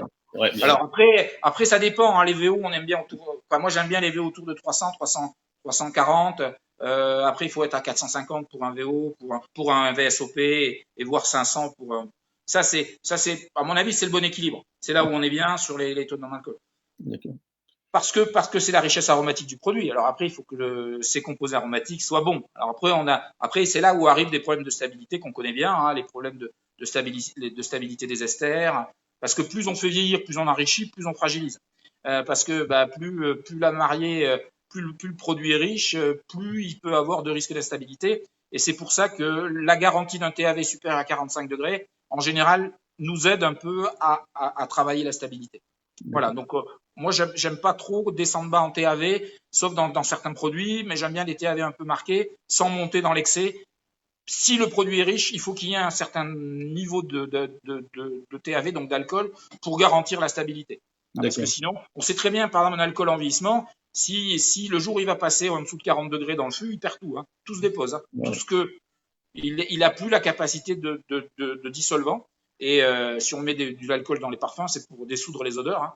Mais si le degré est trop bas, tout repart. Donc la notion de TAV sur les alcools riches, on le sait bien, on sait que le degré de confort dans les whiskies c'est 46 degrés, parce qu'on sait qu'en général en dessous ça tombe pas. Mais si on descend un vieux whisky à 40 degrés, ben on désosse le bébé, quoi. Tout tombe, hein. Il faut pas. Ou sinon on a un produit bien modeste. Donc la notion, c'est toujours un peu le risque du maître de chez, hein, c'est d'aller chercher la richesse, tout en sachant que plus il va monter en richesse, plus il risque de fragiliser son produit à la fin. Et la seule garantie qu'il peut avoir, c'est déjà de travailler pas trop vite et surtout de se garantir une réduction régulière et surtout un TAV qui soit adapté. Sans TAV adapté, ça ne fonctionne pas. Alors, dis-moi, pour les rhums pur jus de New Grove, est-ce que c'est le même type de distillation? Oui, c'est exactement le même travail. Oui, alors il y a un travail qui est fait aussi. On a ressorti le petit alambi à cuivre pour faire des essais. Alors, j'ai goûté ça dernièrement, j'ai reçu les échantillons. C'est intéressant. Il y a un petit mélange des deux. Alors, New Grove, pour bien comprendre, Maurice, le moulin à canne de Terra, c'est un moulin à cave qui est à peu près long comme mon bar, hein. Il fait 3,50 m. 3,50 m. C'est-à-dire que on est sur pour faire l'agricole, on va avec les camions au début du matin. Les premiers jus sortis, c'est pris. Il y a 1,5 km et ça va. Il n'y a pas de moulin sur le site de la distillerie. Donc le jus arrive dans les meilleures conditions. Et après, c'est exactement le même procédé, c'est les mêmes types de fermentation que tu connais, c'est la même colonne, avec le travail, un travail qu'il faut découvrir pour eux, parce que c'est nouveau le rhum agricole à Maurice. Vous pratiquez une fermentation longue, il faut qu'ils apprennent. Vous préférez une fermentation longue ou une fermentation courte? Oh non, pour le moment, il n'y a pas de fantaisie dans ce type-là. Je pense que ça viendra peut-être après des réflexions là-dessus. Pour le moment, on apprend à distiller. Moi, écoute, j'ai été le premier surpris, moi. Ils avaient eu des essais de fait un peu par des gars avec des petits alambis, mais c'était correct. Il y avait rien d'emballant. Je dois avouer que la dernière fois que j'ai goûté, j'avais été étonné par le rapport justement TNA TAV de sortie, parce que le TAV de sortie était très haut, et pourtant on avait une richesse aromatique assez exceptionnelle. Et voilà, j'espère qu'ils arrivent à tenir le standard là-dessus, parce que c'est pas mal, hein. C'est à découvrir, hein. Ça va être sympa. Voilà, moi, on va suivre ça. Moi, le premier, parce que c'est toutes des expériences que j'aime suivre. D'abord, parce que ça me permet de progresser, hein. Ça permet aussi de voir après des endroits ailleurs où je peux collaborer, d'avoir des idées un peu différentes. Ça ouvre des portes, ça permet de discuter avec des maîtres de chez de la Martinique et d'ailleurs, d'échanger. Je veux dire, on est dans un métier, c'est de l'humain, quoi. Il faut en permanence qu'on discute, qu'on s'amène des échantillons, qu'on goûte, qu'on fasse. Et on ne progresse pas, quoi. Il est très difficile de progresser si on n'a pas cette démarche-là. Alors après, le problème, c'est que nous, dans notre métier, c'est que on est quand même un cercle assez petit, on va dire, hein. On communique pas toujours, malheureusement, entre nous. C'est pour des discussions de temps, on n'est jamais un à côté des autres. Lorsqu'on se voit sur les salons, les gens, en général, ils sont surchargés de clients, d'amateurs, etc. Et à juste titre, c'est parfait. On n'a pas souvent le temps. Lorsqu'on arrive à prendre le temps de voyager, c'est intéressant. Par exemple, Daniel Baudin, un coup, je dis, allez, on y va. On a fait la réunion, on est allé à Maurice, on est allé chez Grey. On a passé 2-3 jours ensemble avec les équipes de distillateurs. C'était très intéressant. Il y a eu plein d'échanges, il y a eu c'est ça qui est top. Voilà. Que les savoirs se partagent. Alors, ce partage s'apprécie en tout cas, et qu'on se dit, tiens, parce que derrière tout, quand on est un excellent technicien, qu'on sait tout faire, le problème c'est faire quoi? D'accord? C'est faire quoi? C'est quoi qu'on veut faire? C'est quoi ce qui est beau? Et en général, c'est là qu'on sera bien à une notion de culture. Moi j'ai travaillé aux États-Unis, on sait bien que la notion de beau n'est pas la même pour moi. Quand je donnais des cours en Californie il y a 25 ans, le vin beau, et c'était des vins un peu too much, quoi. C'était des vins tout en puissance. C'était des vins, c'était doré, puis il y avait du chrome partout, quoi. La notion d'élégance, moi j'arrive, les premiers cours que j'ai donnés en Californie, c'était l'élégance. Alors l'élégance, c'est très difficile à percevoir l'élégance. Nous on la sait, mais dans les voitures, dans les fringues, dans les vins, dans l'alimentation, ce qui est élégant, c'est toujours difficile parce que c'est très culturel. Donc maintenant, une fois qu'on sait tout faire, une fois qu'on sait aller dans tous les sens au niveau de la distillation, de la pratique de lissement, on fait quoi? Voilà. Et ça, c'est là où c'est important, c'est qu'il y ait une bonne équipe qui dise, bon, nous, on veut ce type de produit-là, on veut être identitaire, nous, Maurice, ça ressemble à ça, notre homme, il veut être entier, à la fois simple et charmant. Voilà, c'est ça l'identité. Et ça retouche un peu ce qu'on disait tout à l'heure de terroir. Moi, je travaille. J'ai une longue histoire, mais chaque fois, ce qu'il faut, c'est resserrer. Domaine viticole, pareil. Terroir, c'est ça. La qualité, c'est ça. Nous, notre style, c'est ça. On est toujours en recherche parce que une fois le bon peintre, il sait à peu près tout peindre. Maintenant, qu'est-ce que c'est qui est beau pour lui? Quelle est la relation qu'il va avoir le consommateur? Et ça, c'est une problématique. Alors moi, je sais que j'aimerais passer plus de temps à rencontrer les consommateurs. J'aime bien même si je vous vois pas, mais en tout cas, de partager, c'est toujours très intéressant. J'ai la chance de temps en temps d'être sur des salons, de trouver dans des petits groupes, d'échanger des discussions. On a eu la chance de voyager ensemble, donc on a toujours ces rapports-là. C'est ça qui fait la richesse du métier, de toute manière. Mais moi, j'invite tous les gens qui s'intéressent à la technique de se former. Moi, je suis toujours un petit peu moi, je vois beaucoup d'amateurs qui pourraient aller plus loin, passer au cap supérieur, être un peu plus avertis, un peu plus. Mais bon, ça demande de la formation. On a eu des amateurs de la confrérie qui sont venus se former, nous, à l'université à Segonzac, qu'on a vu et que moi, j'étais content, ravi de les voir parce que je leur avais dit, bon, vous êtes bons, les gars, mais vous êtes encore. Il y a un cran au-dessus, quoi. Allez-y, lancez-vous. Et je pense que c'est le travail, quoi. Il faut travailler, il faut déguster beaucoup, et il faut déguster avec des gens avertis. Et ça, c'est peut-être ce qui est un peu plus difficile. Alors j'ai encore une petite question là concernant un confrère qui demande qu'est-ce qui fait la différence entre les mélasses. Les mélasses de. Moi, pour moi, je suis pas un grand spécialiste de mélasse. Moi, il y a deux choses que je sais, c'est que une mélange fraîche, c'est l'idéal. Moi, ce que j'aime pas, on voit bien sur les alcools avec des mélasses des fois un peu âgées, il n'y a pas le même rendu, même si c'est bon, hein. Mais travailler avec une mélasse fraîche, quand on discute avec les distillateurs, c'est le top, quoi. Hein, la mélasse fraîche qui vient d'arriver, qui a juste été faite, qui n'a pas été stockée, ça c'est top. Les mélasses sans soufre, très important. Chez Grèze, on a l'avantage de ne pas avoir de sucre du tout parce qu'ils font des sucres spéciaux et uniquement des sucres spéciaux et pas de sucre blanc. Donc là, il y a déjà deux aspects voilà, il y a déjà une double réponse, fraîcheur et qualité, non présence de sucre. Ça, c'est déjà top. Voilà. Et puis, quand on les voit arriver, les mélasses, ça sent, c'est superbe. C'est du concentré aromatique, hein. Ça reste une confiture, hein. Donc c'est intéressant. Le problème, c'est que ça a souvent été considéré comme des sous-produits. Et quand on commence à s'intéresser, en particulier en faisant des rhums lourds, comme avec des taux de TNA supérieurs à 230, c'est top parce qu'on voit toute la potentialité de la mélasse. Moi, j'ai goûté aussi 2-3 trucs avec des mélasses sur des alambics charentais. C'est plus ou moins. En tout cas, c'est intéressant à aller voir parce que le côté aromatique de la mélasse est toujours surprenant. Alors, est-ce qu'à Maurice, une question, est-ce qu'à Maurice, il y a une recherche, un travail qui est fait pour avoir une indication géographique? Il y a une réflexion sur se donner une identité un peu plus marquée. Moi, je trouve que c'est trop tôt. Je trouve que c'est trop tôt parce que il faut avoir une belle histoire pour faire une photographie de l'histoire. Et là, pour le moment, ça paraît, soit ça n'a aucune valeur parce que c'est trop ouvert, soit ça va être serré et il y en a plein qui vont se sentir exclus. Donc pour moi, c'est trop tôt. Voilà. Je pense que de toute manière, tout ce qui est législatif, il faut que ça corresponde à un vrai besoin, soit parce qu'on est attaqué par des îles voisines et on se dit ils vont nous piquer nos idées, etc. Soit parce que on veut copier quelqu'un. Mais dans le cas de Maurice, l'histoire, c'est 15 ans maxi, hein, les alcools premium, hein, les rhums premium. Je pense que c'est encore beaucoup trop tôt. Mais il y a une vraie réflexion, hein. Moi, j'ai beaucoup d'échanges avec mes amis mauriciens par téléphone où on discute de ça et moi, je leur donne ma vision. Mais après, moi, je ne suis que quelqu'un qui réfléchit là-dessus. C'est pas moi qui tient les manettes. Ouais. Alors, peut-être pour terminer, est-ce que tu peux nous raconter une anecdote d'une expérience ou d'un vieillissement raté ou d'une cuvée qui t'a déçu? Vieillissement raté. Ah oui, alors là, moi j'ai quand même un peu la chance de ne pas trop en avoir parce que ça peut arriver. Ça peut arriver. Alors non, chez New Grove parce que on prenait tout à zéro. Qu'est-ce qu'on a eu? Ah oui, on a eu une fois. Alors ça c'est arrivé sur une cuve.